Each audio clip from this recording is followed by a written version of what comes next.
Welcome to a special episode of The Game Begins in Riyadh. Today's story is bigger than pixels and headshots.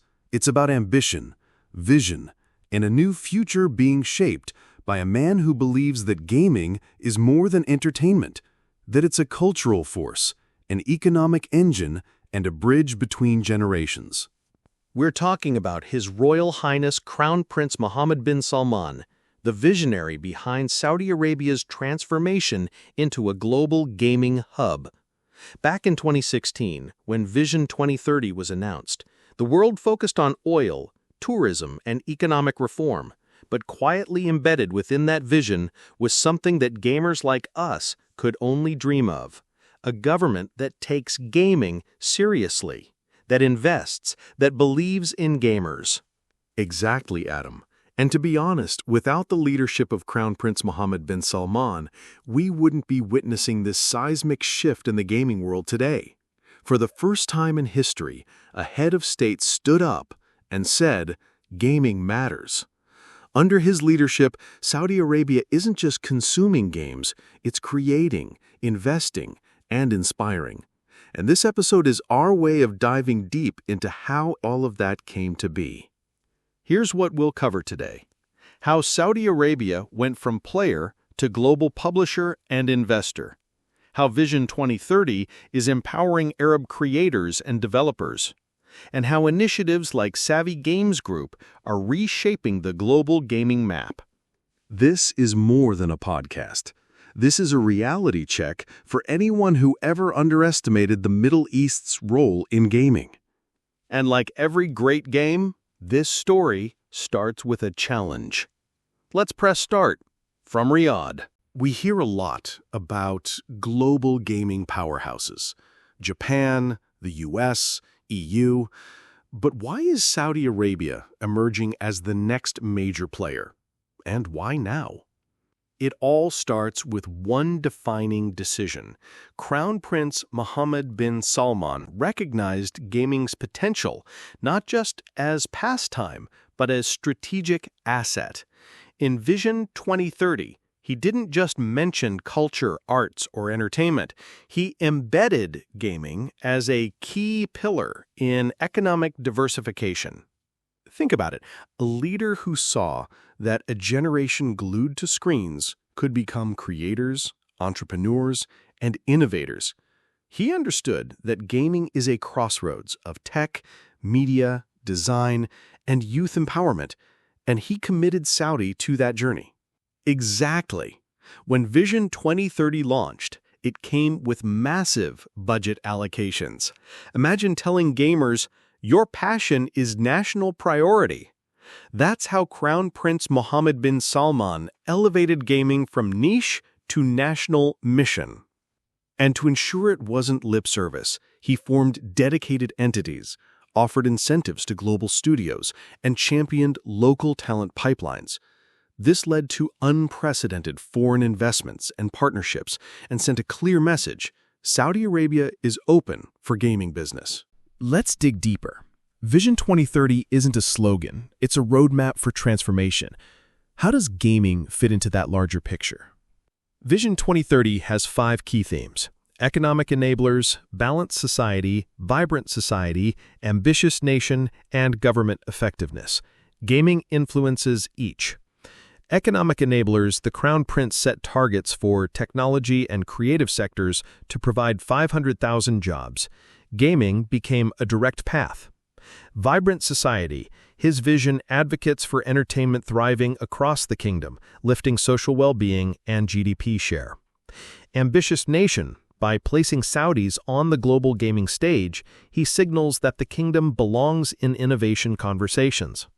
Saudi Arabia has built mega venues like Boulevard Riyadh City, hosting esports events, international tournaments, global conferences. That's the Crown Prince saying game on, not just for players, but for spectators, investors, and innovators. And he's not waiting on the sidelines. Through public-private partnerships, regulatory reform, and massive funding, he's created a gaming ecosystem that can rival gaming hubs from around the world. What used to seem futuristic, Saudi studios hosting global launches, is now real, thanks to his leadership. So far, we've talked about the why. Now let's talk about the how. And the answer, in 2 words, is Savvy Games. Savvy Games Group is more than a company. It's a statement of intent. Founded in 2022, it's fully owned by the Public Investment Fund, PIF, one of the largest sovereign wealth funds in the world. But what makes it truly revolutionary is that it was launched under the direct guidance of Crown Prince Mohammed bin Salman himself. Right. And the Crown Prince wasn't subtle about it either. He announced that Savvy Games would invest $38 billion into the global gaming industry. That's not just a move, that's a checkmate. What's even more impressive is that this wasn't about buying influence. It's about building an ecosystem. The Crown Prince made it clear. We want Saudi Arabia to be the ultimate hub for gaming and esports. That's powerful. I mean, for decades, the Arab world was just seen as a consumer market for gaming. Now, thanks to Prince Mohammed bin Salman's vision, Saudi Arabia is becoming a publisher, investor, and global partner. And the impact is already visible. Savvy Games acquired ESL, one of the largest esports tournament organizers in the world. Then it merged ESL with Faceit, another competitive gaming platform, to create ESL Faceit Group, a global titan in esports. Not to mention the $4.9 billion acquisition of Scopely, a mobile gaming giant. That move stunned the gaming industry. It showed that Saudi Arabia wasn't just dabbling, it was playing for real. And here's what makes it so unique.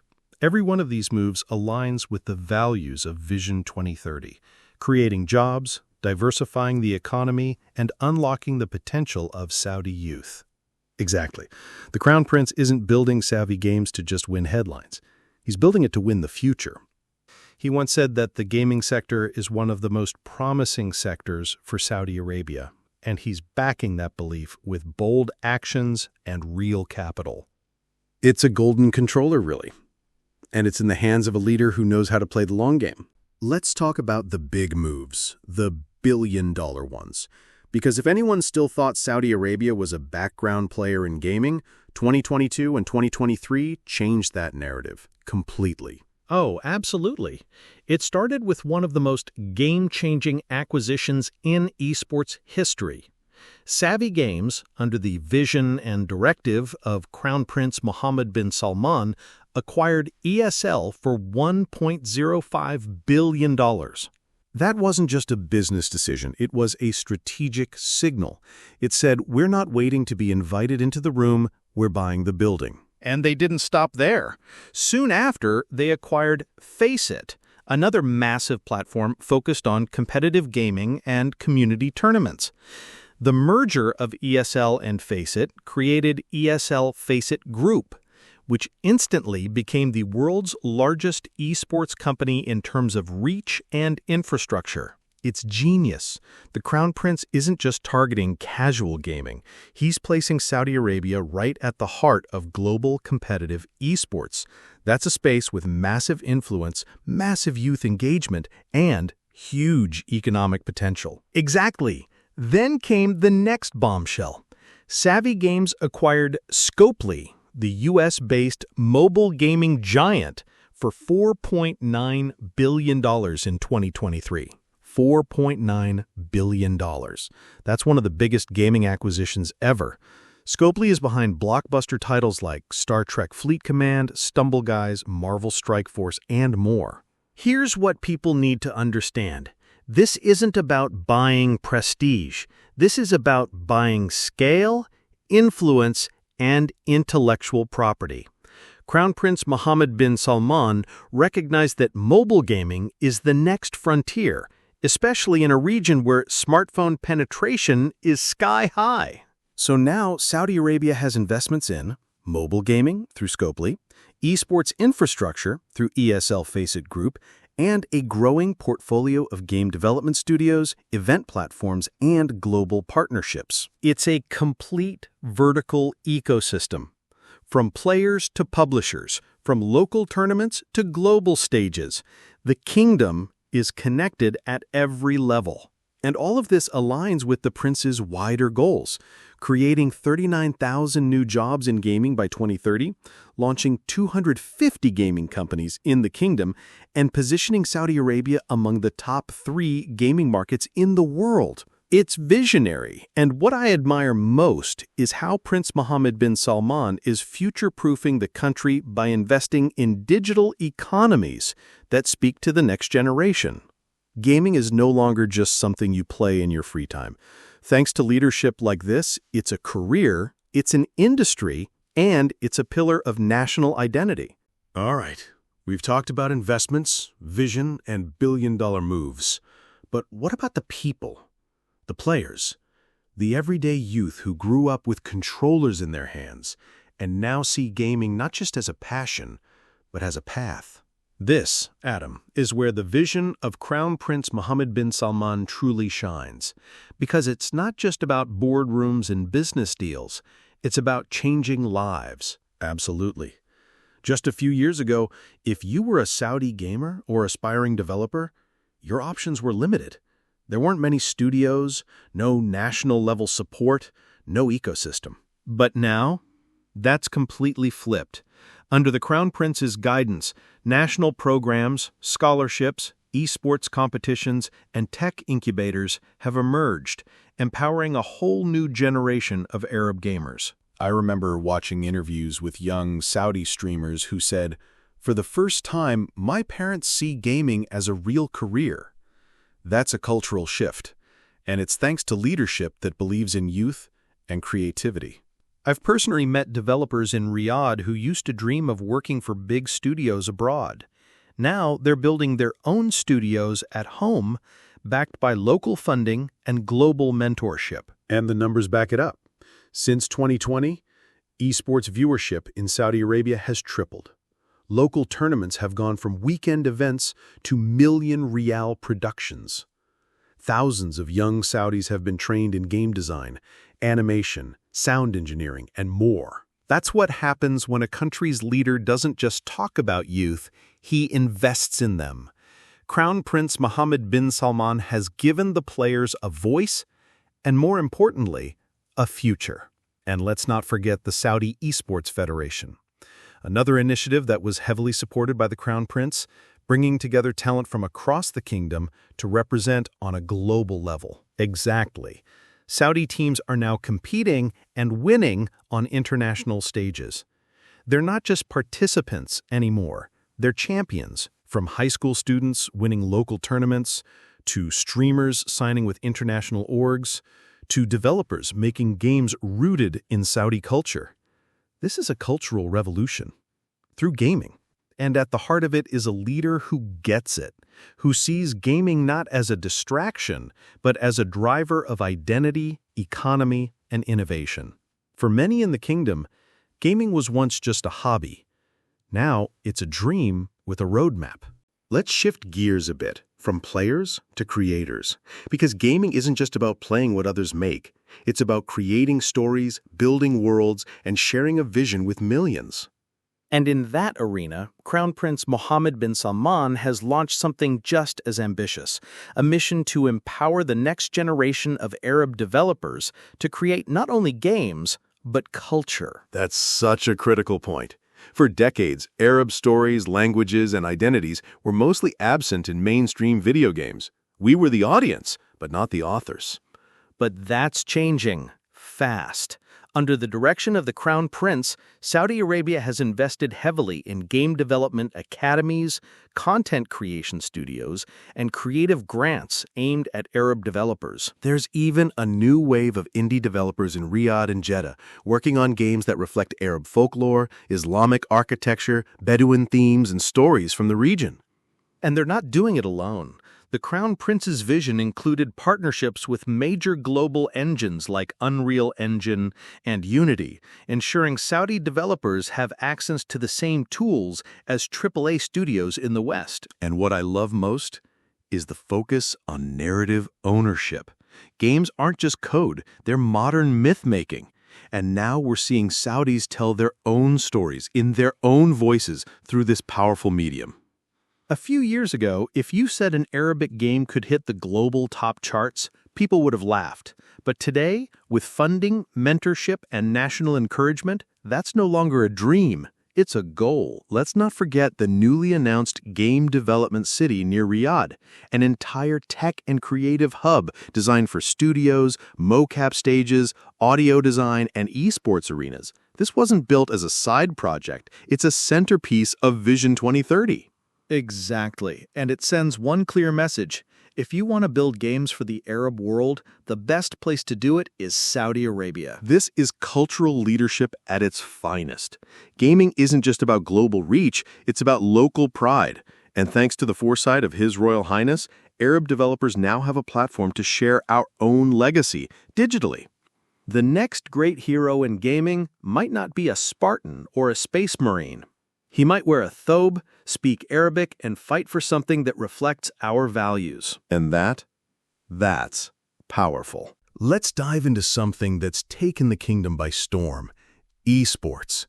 From dusty internet cafes to packed-out arenas and international championships, Saudi Arabia has become the center stage for competitive gaming in the Middle East.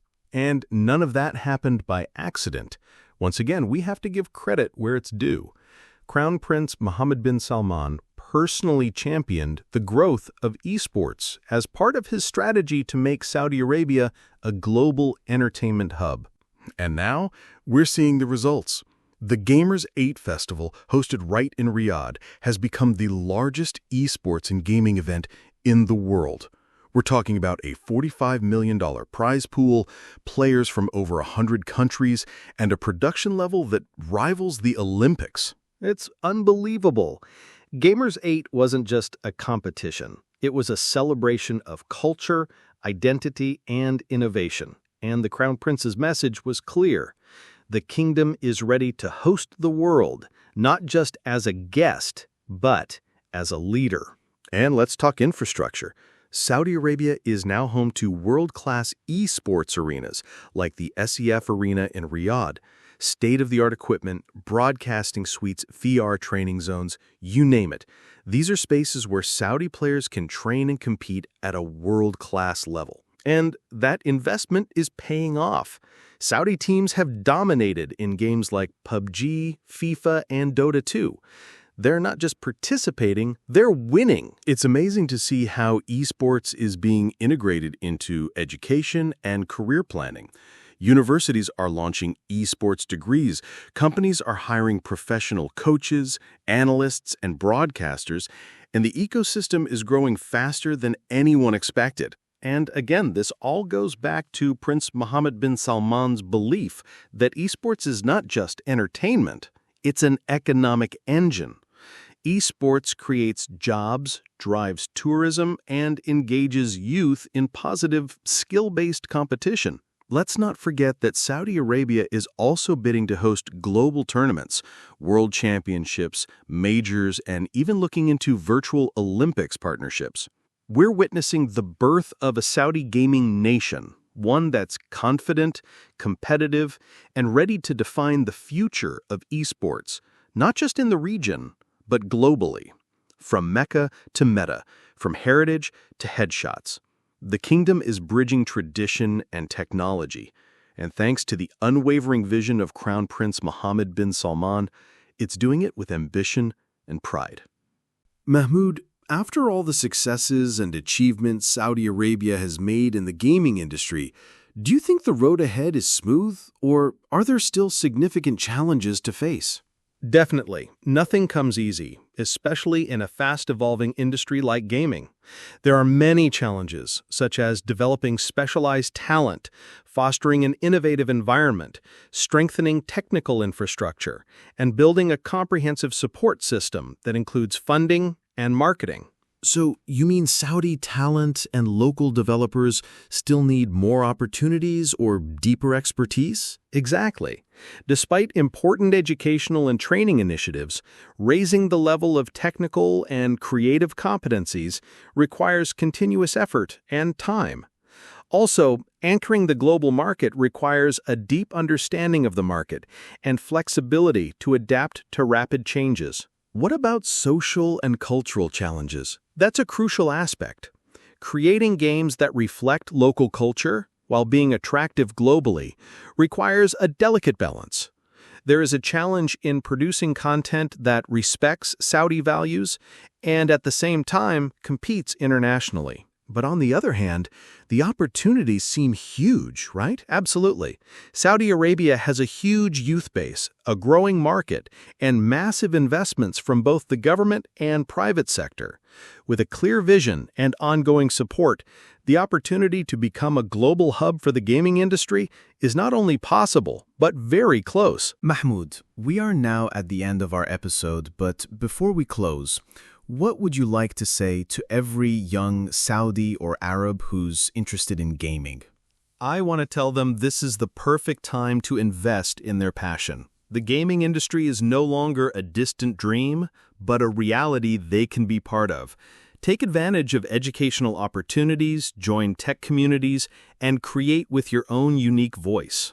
Any special message about Crown Prince Mohammed bin Salman's vision and its impact? Absolutely. The Crown Prince's vision is the main driver behind this great transformation. His commitment to supporting youth and empowering them to build their future and creating an environment that nurtures innovation is what makes Saudi Arabia today a beacon in the digital gaming industry.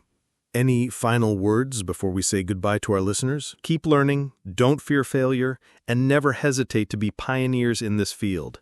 Saudi Arabia is opening its arms to everyone who wants to make a difference and leave a mark in the world of gaming. Thank you so much, Mahmoud, for this inspiring vision, and thank you, dear listeners, for tuning in. If you enjoyed this episode, please support our channel by liking, subscribing, and sharing this podcast with your friends. Your support helps us keep bringing you more insightful content. Until next time, keep playing, keep dreaming, and stay inspired. When you want to relax, like what do you have fun doing? Video games. Oh, what's that? Video games. Video games. You're a big gamer. Since I'm a kid, I love it. Really? Yeah, it disconnects me from reality. So, and there's a big video game part of your ministry, right? There's out of sports? Esports is one of the most important things happening globally. It's one of the most growing industry in the planet. It grows by 30% every year. So the return of PIF investment, every year we have 15 to 25% of profit. So it's really amazing, and we don't want to miss that. Yeah. When you see... It's like beating Hollywood today. So one of the streamers on eSport, he have more than 2 billion views, more than the biggest Hollywood movie. It's amazing. So it's serious. And you, to blow off steam, to do something, you get on a video game? Get on it with my kids or my friend and just disconnect for a few hours. And if you're outside, what are you? A hiker?